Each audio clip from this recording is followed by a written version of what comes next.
In today's video, I'm going to teach you how to receive email notifications with Zapier. We're focusing on the most common method, where an event in another app, like Google Sheets, Typeform, or Shopify, automatically sends an email to you. By the end, you'll have a simple, reliable alert landing in your inbox the moment something important happens. Start by opening your Zapier dashboard and selecting Create Zap.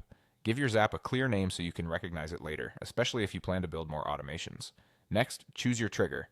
This is the app and event that will kick everything off. For example, you might pick Typeform with the new form response event, Google Sheets with new spreadsheet row, or Shopify with new order. Connect the app account if you haven't already, and then pull in a sample record.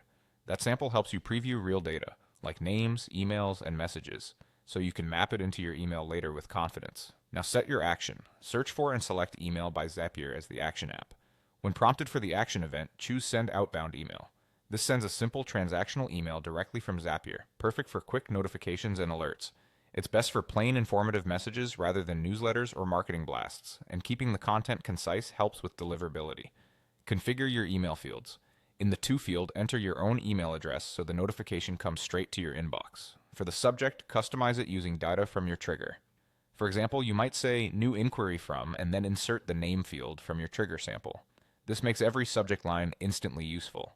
In the body, write a clear message and map in the fields you want to see at a glance. A straightforward format works well, such as listing name, email, and message on separate lines.